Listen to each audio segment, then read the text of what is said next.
A Thursday not so long ago, for about 20 minutes, the Ethereum network hit a roadblock in achieving finality, and then it happened again the following day, this time leaving the network without finality for nearly an hour.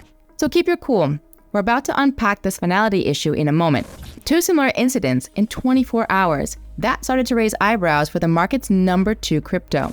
Over at Infura, which is the main gateway to Ethereum for developers, owned by ConsenSys, which is the largest Ethereum development company and owner of MetaMask, the issue was flagged as a major outage. At that point, they did notice a lack of finality on Ethereum, especially a hiccup in ConsenSys. So what actually went down? What are the implications for the protocol? Should you liquidate all your ethers? We'll spill the beans in this video. To grasp what happened, we need to go over some basics. Reminder, the Ethereum network operates on 2 layers. First, the execution layer, which is the layer responsible for grouping and executing transactions and managing states. Basically, it's where all the action happens regarding transactions, smart contracts, and so on. 2, the consensus layer. Responsible for consensus, basically the validity of blocks and the rules attached to it, particularly concerning forks, for example. What you should take away from this is that the bug stemmed from Ethereum's consensus layer, partly why end users weren't affected by last week's bug, and why most people didn't even notice it. Some are even brushing it off as a non-event because the execution layer, where users are, wasn't impacted. As we mentioned at the very start, it was the finality of the blocks where the incident took place. Let's take a peek under the hood to better understand this elusive finality. On Ethereum, blocks are proposed and included in epochs, or eras or ages if you want to translate. These are block groups that act somewhat like the blockchain's calendar. To give you an idea, each epoch lasts about 6 minutes. With each group, the first block serves as a checkpoint and thus needs to be validated by the consensus. Let's assume an initial group of blocks that we'll call epoch A. Once the consensus validates a checkpoint in a new epoch B, all the blocks from this epoch B switch to a semi-validated state. This is a period during which the blocks can still be revoked in a sense. The process continues and the blockchain moves forward and validates another checkpoint in an epoch C, which sort of attaches itself to the previous checkpoint. At this point, epoch C and all the blocks inside will move to a semi-validated status, while epoch B, which was semi-validated, will move to validated. In plain English, when an epoch with a valid checkpoint connects with the previous one, it finalizes it along with all the blocks, and therefore the transactions contained within. That's how we achieve finality on Ethereum. The process takes about 15 minutes on average and ensures that no block will be revoked or altered unless you burn 33% of the total Ether staked. Why 33%? Because on Ether, you absolutely need 66% or 2/3 of the participants in staking to reach consensus on transactions and therefore achieve finality. But we'll come back to that. One last crucial point to understand is that to run all of this, node operators have to run software. We call these clients. There are clients responsible for running the execution layer and clients responsible for running the consensus layer. Some do both at the same time, but we won't get into that here. What's key is that the Ethereum Foundation is big on the diversity of these clients and strongly encourages it. Well, a greater diversity of clients basically enables greater resilience to bugs and attacks, preventing finality issues on the consensus layer, go figure, which can lead to quite serious consequences, particularly a fork, meaning an unwelcome split in the blockchain. This is incredibly crucial for the smooth operation and resilience of the network, and to avoid single points of failure. Diversity is a strength that the blockchain simply can't do without. As you can see here, the clients of the consensus layer are really better distributed than those of the execution layer. In fact, it's worth noting that since January 2022, the distribution has really improved, because here's what it looked like then at that time. All these clients, these software programs, are different ways to implement Ethereum rules. It's the same thing for the Lightning Network, for example. There are rules, we call them specifications, and then each company can create its own software that follows these rules. This allows for interoperability between network clients. You have Blockstream's C-Lightning, Async's Eclair, or Lightning Labs Ind. Let's go back to last week's bug on Ethereum. First off, it's important to note that the blockchain didn't stop. Transactions didn't cease, but we were no longer being finalized, which means, as we said, a greater chance for these transactions to be canceled. A finalized block or a transaction is information that the blockchain can be certain of.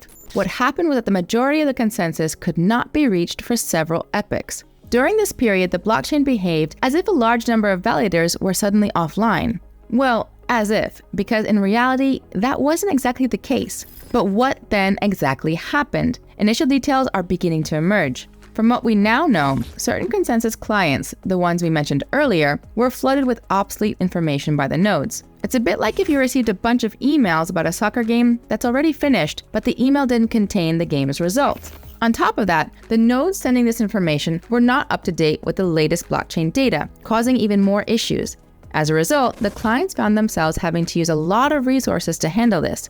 So much so, the validators' systems were significantly slowed down, or even ended up being ejected from the network. At the same time, a bug was identified in certain clients, including Prism and Teku, which account for over 50% of the validators. This bug led to poor resource management in this kind of situation. In fact, this might explain why nodes using the Lightning client were less affected and were able to keep the network operational, as this particular client seems to have more resilient resource management design when it comes to this type of issue. In summary, according to Preston Van Loon, co-founder of Prismatic Labs, the company that developed Prism, it seems that several clients had to use a lot of memory and CPU, all of which led to a kind of downward spiral, resulting in a failure of the nodes to finalize transactions. Very quickly, Teku and Prism deployed patches to address the issue and better manage memory in this situation. So it seems that this Ethereum outage was due to both erroneous information and minor bugs in the Ethereum clients that were exposed. We still don't know where this erroneous information came from. We'll probably have to wait for various developers' reports to find out. Also, some had suspected that these incidents were not due to a particular cause, but a combination of several things. In any case, we managed to prevent the situation from escalating, largely thanks to efforts made to diversify the variety of client software.